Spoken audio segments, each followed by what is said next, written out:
Okay, so welcome to all of you. This session is some general information about internationalization at our faculty, and I'm giving this introductory session as chairman of the Faculty Committee Internationalization. Now, in this presentation, I will discuss about the importance of international mobility, available programs, and some things related to administration. Please note that this presentation contains a lot of information, which I will not read entirely, but you can pause, of course, the video at any given moment and read everything in detail.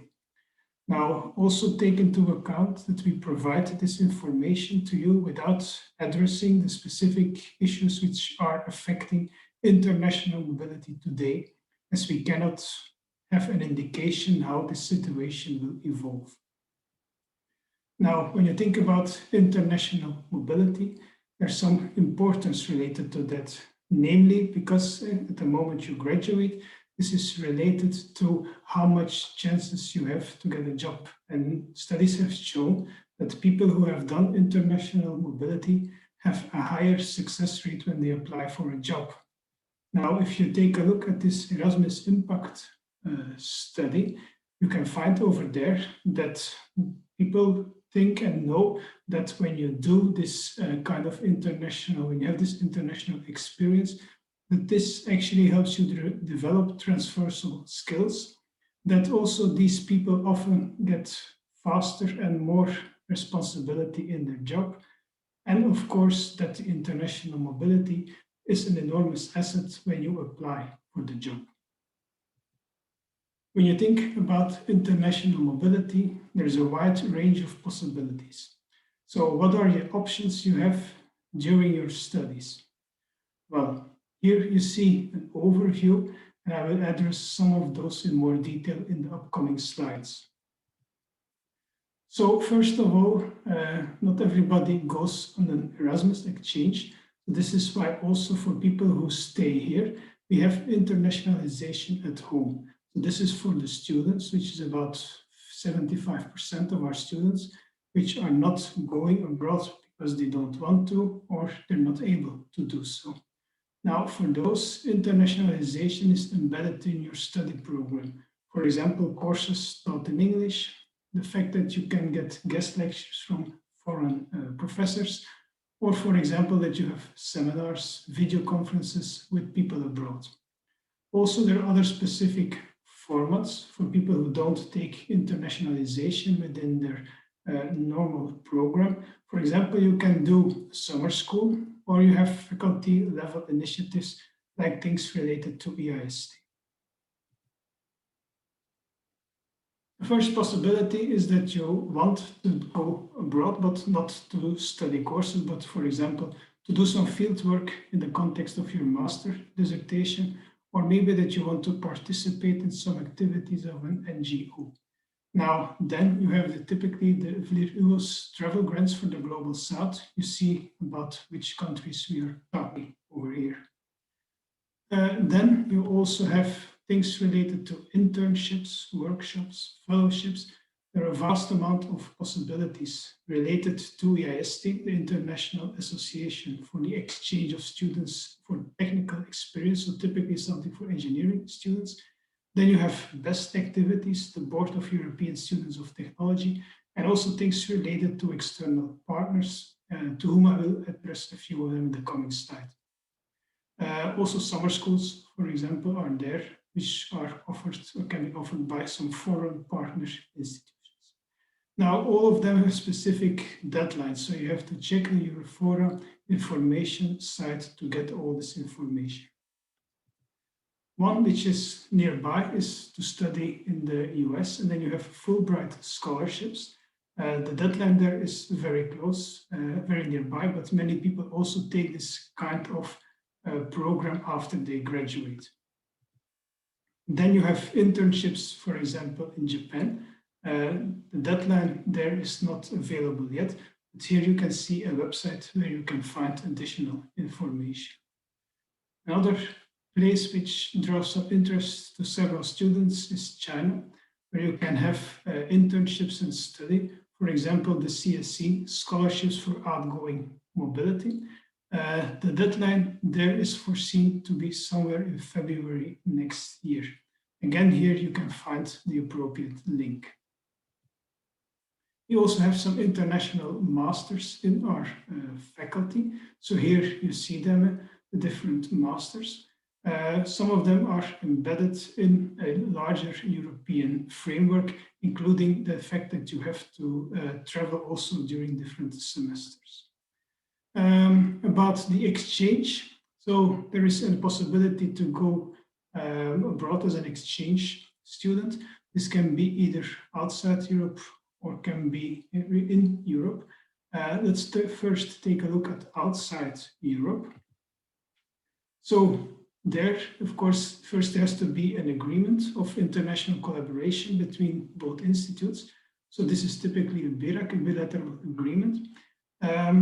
All these agreements have then specific modalities. This can be related to which type of mobility they deal about. This can be a cooperation agreement or a memorandum of understanding. And within our university, we have several of those, which can be in between faculties, or there can just be an agreement over the entire university. Now, within our faculty, we have also more specific of these cooperation agreements available, some of which are open to all study programs, while others remain domain specific. So here you see some of the countries with whom we have this kind of agreement. Often they are specific in certain engineering domains. Now, for the most recent information, because of course this is a continuously changing process, you have here several websites where you can find this information. But as I mentioned, be aware that many of those agreements are domain specific. So then you have to talk to the contact person for internationalization within your study program. So typically these are the departmental coordinators of your program. The information on that is also available online, whom exactly you have to address your questions to. Now, in case you want some specific information and you don't find it immediately within our faculty administration, we have Anne van Utrecht. She is our contact person for outgoing mobility. Also, when you are not able to find directly whom you should address for your specific study program, she can direct you to the right person. Now, the procedure here is similar to regular Erasmus, with a deadline here in January. Also take into account that certain types of funding are available for you to apply for, which might help you to financially support your exchange. Some details on that. So last year, about 180 scholarships were available. Now, this is not for our faculty, but for the whole University of Ghent. There is a selection procedure, which means that there are more applications than there are scholarships. So there it's important that the file you submit is of sufficient quality. Also take into account that some of these scholarships are covering travel costs, while other are travel costs and including a monthly allowance. Travel costs are calculated based on the distance to the host country. Monthly allowance is a fixed amount of money for one semester maximum. Again, more details can be found on the specific website. And then exchange within the European Union, so the typical Erasmus exchanges. This is in principle open for all master students, although certain study programs have their specific regulations. Normally, exchange on a bachelor level is not possible. Again, here as a contact person, we have Anne van Utrecht. Each study program decides whether or not it allows Erasmus exchange and in which semesters or year of your master this is possible, and also which destinations are possible. There are also certain requirements. If you want more information there, you have to contact the people within your study program which can be a contact person related to a specific bilateral agreement, BCP, or a departmental coordinator. So, well, first of all, take into account that the specific study programs have certain requirements to be fulfilled. So, for example, you have to pass a certain amount of courses, or you have to finish your bachelor program before you are able to go. If you are not fulfilling those requirements, you cannot leave. So it might, of course, be that today you still need to take some exams. Well, then depending on the results, then of course this can have an impact on whether or not you are able to go on this exchange. Now, students who will not or do not meet those requirements after the first session of exams, they need to contact their study program committee. But also from the International Relations Office, we follow up this quite strictly in order to be sure that people are not leaving on an Erasmus without fulfilling the requirements. Also, take into account that as a student, you are the responsible one for any costs and academic consequences.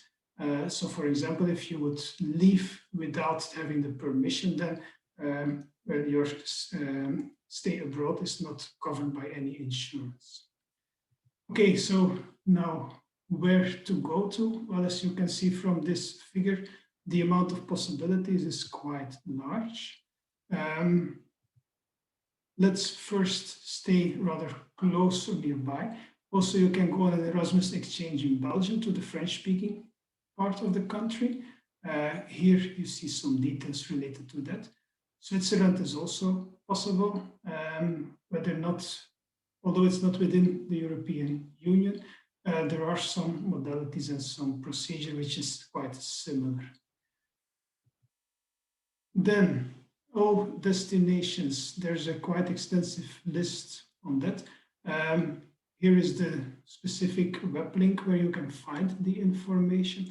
This information is organized per study program because not all destinations are open for all engineering students. For example, if you are going or want to go to a specific university, but they're not offering your specific study program, then it's probably not possible for you to go there.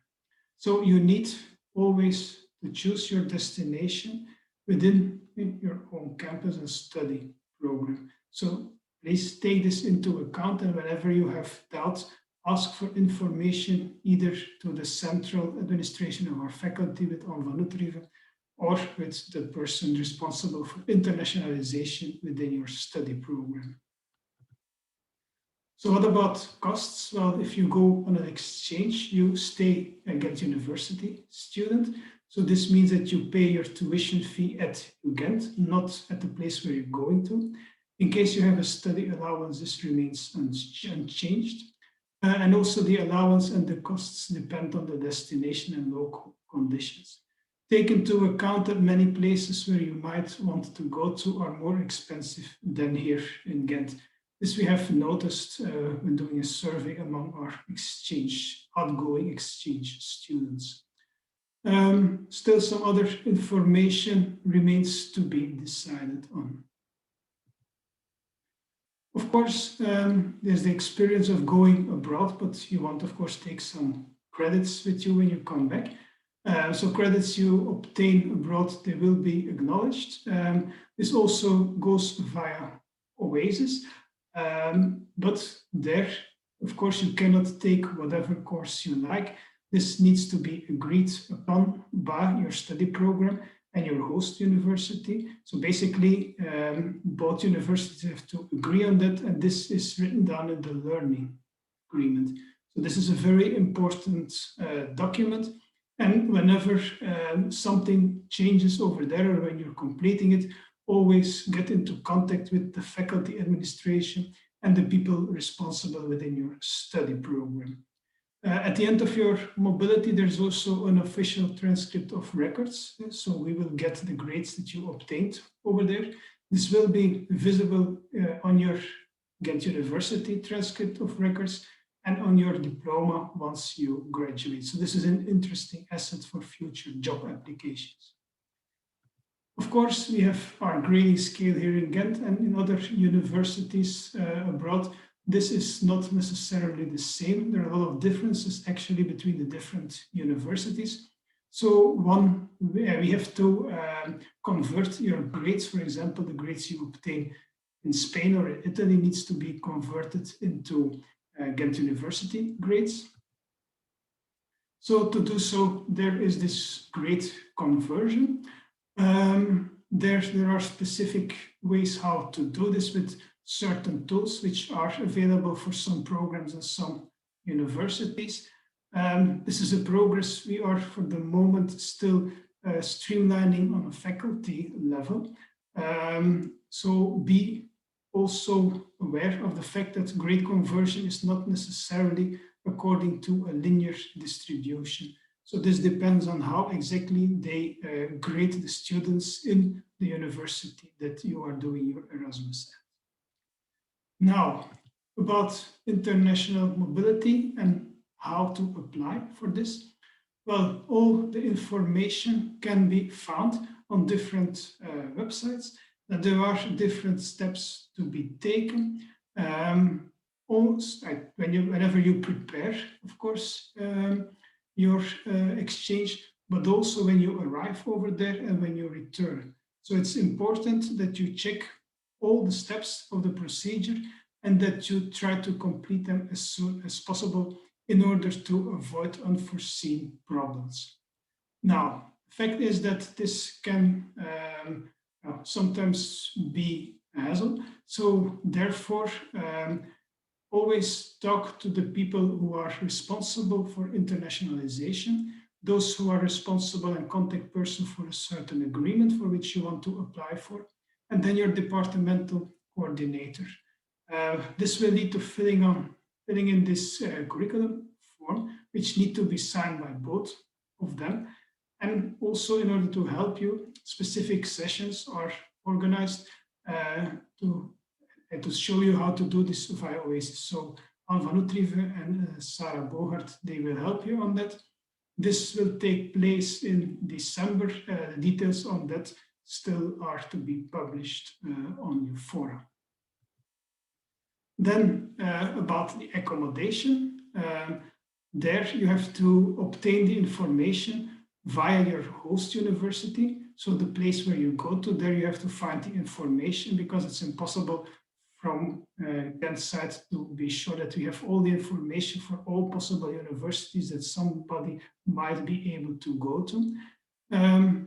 Take into account that this is also something you have to start with in time. So don't forget that this is also an important aspect and that the best spots are often soonest taken. Language skills are of course also very important and often they are also very essential. It's important that you have the sufficient level of English, but also for many places it's useful that you master the local language, whether it's French, German, Spanish, or Italian. This helps you in your social context and will make your stay more pleasant. Now, also take into account that the number of universities who require that you submit an official certificate of language, they keep on increasing. Normally, this is a B2 level, but sometimes they even ask a C1 level for English or some levels for local languages. And certainly C1 level is not so easy to obtain, so also take this into account. But in the end, the effort done for that is not a waste because your language skills will also be an asset when you apply for a job later on. So it's important in order to do so. There is some cost related to that. It's a minimal cost, and in the end, it will pay off anyway. So again, for these language requirements, you have to find them online. Also, not all language tests are accepted everywhere. So take into account that you need to fulfill the correct tests in order to apply for specific universities. And then, but whenever something might happen in international crises, emergency situations, they can happen. They are becoming more and more common, I would say. And then you have their specific policies on that. Again, this can be found on the specific website. So it's always important that you know where to find this information. Now, whenever something happens, it's important that you try to act as swiftly as possible. So there are compulsory registrations of all international mobility in OASIS. So clearly, a university has to know where you are going. Also take into account that certain countries, region are not allowed. Normally, the amount of those is not so extensive. But there are some countries where it's not possible to go. And there we are following travel advices by the Belgian Ministry of Foreign Affairs. Also take into account that in case some emergency pops up and you might be contacted from Ghent University side on, that you are replying to those emails as soon as possible. Because in case of emergency, we need to be able to follow up on your well-being. And then to end, also take into account that you are, when you go for an exchange, you are a Ghent University student. So actually, you're basically some kind of an ambassador of our faculty. So this means that you also have an important responsibility because people at the foreign university, they will get to know you as a Ghent University student, and this will affect how they think about our university. So take your exchange seriously because, okay, if you some misconduct behavior can have consequences for people who want to go abroad to the same university in the coming years. So to finalize, all information can be found via this website. And if you want more information, you can contact the people at our faculty administration, where Anne is responsible for the outgoing mobility. The colleagues there, like Bert is responsible for incoming mobility, and Annelies, she's responsible for internships and communication. So this is in a nutshell the main information related to international mobility and exchange. It's a welcome asset to put on your CV. It's an enormously nice experience to do so. So my advice would be to go for it. Thank you for your attention.